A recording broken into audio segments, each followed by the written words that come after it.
Hello everyone, welcome to NextGen AppTech. I am Anand. Today we'll be going through the topic of difference between constant and read-only. This is one of the very most important question asked in interviews. So what is a constant? In my early video session, I have discussed about constant. I will go through a quickly here, quick review. What is constant? Constant is something which once we declare and initialize, we cannot change it for its whole lifetime. For in an application, if we have declared and we initialize the value, we cannot change it at any place from the application code. So this is very much important that at the time of declaration we have to initialize it, and the value which we are going to initialize must be absolute constant. It cannot be any other value which is not known at the compile time. The value which we are initializing must be known at the compile time. That is, we cannot assign any variable, because as we know, a variable is known at the runtime, as well as some of the functions which gives us the value at the runtime, like system.datetime.now. So what if our application needs some constant which we don't know at the compile time, but we want to have behave it like a constant that we don't want to get changed at all at any later point of time once it is initialized, but that initialization should happen at the runtime. So for that we need read only. So read only is some variable that is we can initialize it at the runtime also, as well as at the compile time. I can give you an example. Suppose you have creating a web application. For that you are registering the user. You have given the user to register themselves, and for that they are filling the form and they're clicking on submit. So once they click on the submit, the creation time of the user is very much important, but that is something which we don't want to change at later point of time.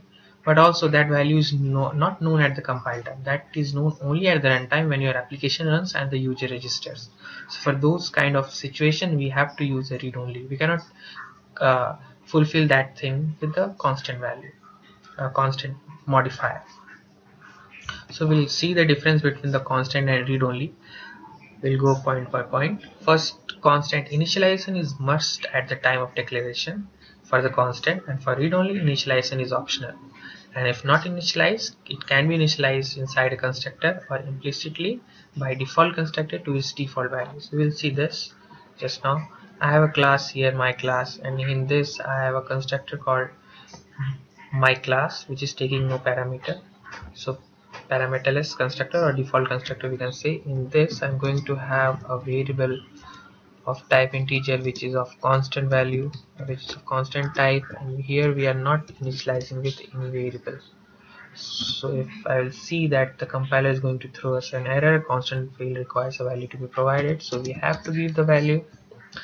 And if we'll have another variable of type read only, so in this is not necessary. If we go ahead and build the solution is going to build successfully, because it is just optional. We can have here as well, that is totally fine for us, but simply we don't give here. That's why we use read only, because we want that value to be initialized at the runtime.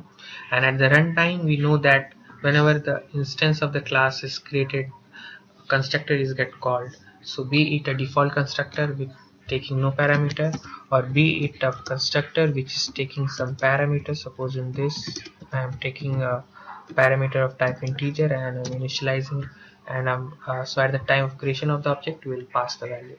So at any point of time only one constructor gets called if we have more than one constructor declared explicitly. So suppose in this I am going to initialize with some value. So in this I'm going to initialize with 12, and in this I'm going to initialize with the value which is coming in this variable value. And I'm going to go ahead and create an object of this class. Object1 equals to new object, and in this I have not passed any value inside this constructor. I have simply go ahead and run, and we see what value it is throwing us. We can have another object. In that I am passing an object 2. In this I am passing some value 23 suppose, and this I'm going to run it. So we'll see that the value 10 and 23 will get printed. Sorry, 12 and 23 will get printed, because 12 gets printed because I have initialized in this constructor. So when this statement gets executed, so this constructor gets called. When this statement gets executed, so this constructor gets called and the value gets initialized. And it is also optional, like if you don't initialize the value inside a constructor, so the default constructor which gets called every time, even if we don't have explicitly defined our own default constructor. So that the job of that default constructor is to initialize the variable into its default value according to the data type, and the data type of integer is 0. For string it will be an empty. So that's how it works, the read only. The second point is once declared and initialized cannot be changed ever. For constant and for read only can be initialized at the time of declaration or inside constructor or both, as just we saw, but cannot be initialized or changed somewhere else. So we cannot change inside a method for read only. So we just see here, suppose in this method I'm going to assign the value of constant with some other value, so it is going to throw me an error that the left hand side of an assignment must be a variable property or indexer, it cannot be a constant.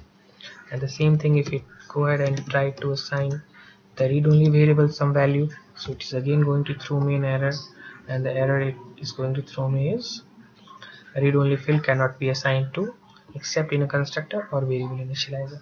So at here or inside any of the constructor or all of the constructor we can initialize, but not anywhere else like in a method. And the third point is can be created inside a method and class level both. For constant and for read only can only be created as a class variable, not inside a method.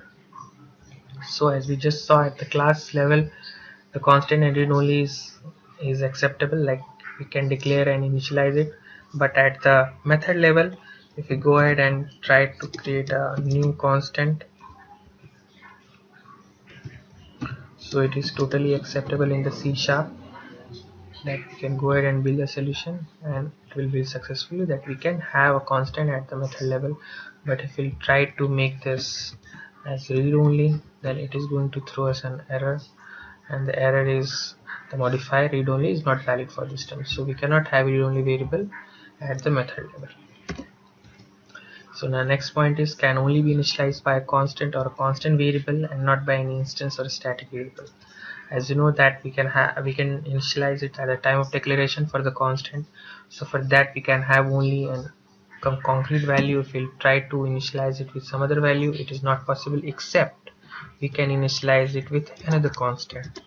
So here I have another constant equals to some value, and instead of 12 we'll go ahead and try to assign this with another. So it is totally acceptable for the constants that we can initialize it, but for any other variable or any other type we cannot initialize it, as we know that for a constant the value should be known at the compile time, and the value which is inside the variable or in a static variable or something else, that is not known at the compile time. For read only it is totally acceptable. Simply we'll have an instance variable here, and inside constructor we can assign or initialize the variable. So I'm assigning, instead of a concrete value, I'm assigning it with another variable. So this is totally acceptable for the read only type, as it will build successfully. So can be initialized with an instance variable, but in a constructor only, not anywhere else, and by a static read only or a static variable of same data type. Now the value used to initialize must be known at compile time. We have seen so many times that the value should be known at the compile time. We cannot initialize it with some value such as system.datetime.now, which this function returns you the current date time of your computer at the runtime only. So we cannot use this for constant, but for read only it is totally acceptable. Value used to initialize can be known at compile time or runtime. So if we'll try to initialize this variable, so we'll go ahead and make this as string and make, okay, I'll leave as it is. I'll have another variable public read only date like string, and date equals to date time dot now dot to string. So this is acceptable for the read only. if we'll go ahead and build the solution, then it is going to get built successfully. So we can have these methods assigned to a read-only because the value these methods have is known at the runtime. So we can have these things acceptable for a read-only variable, and cannot declare static while declaration, though it is implicitly static in nature. Okay, now this constant, as we know, it is static in nature. Like once we have created for a class, so for even if we create 100 object of that class, it doesn't matter how many times we are creating an object, the value is going to get the same. So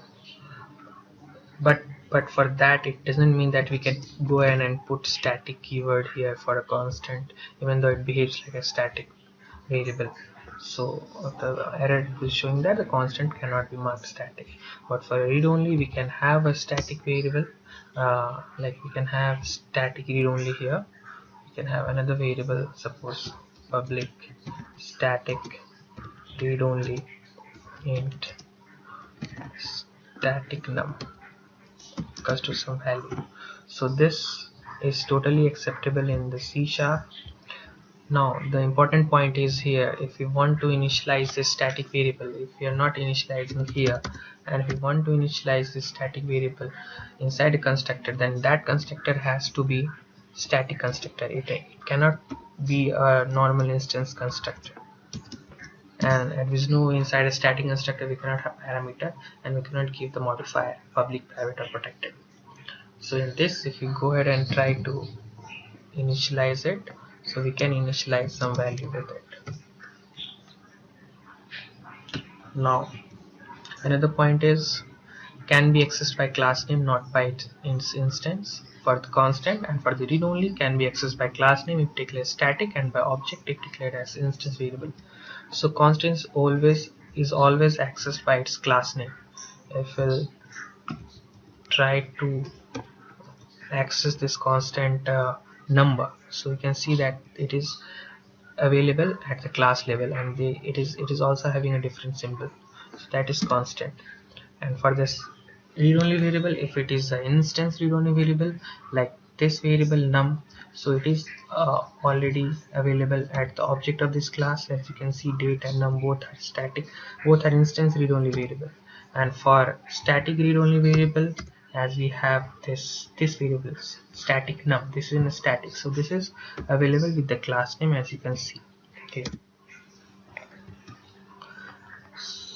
so that was the thing. Now we'll go ahead and quickly review what is read only.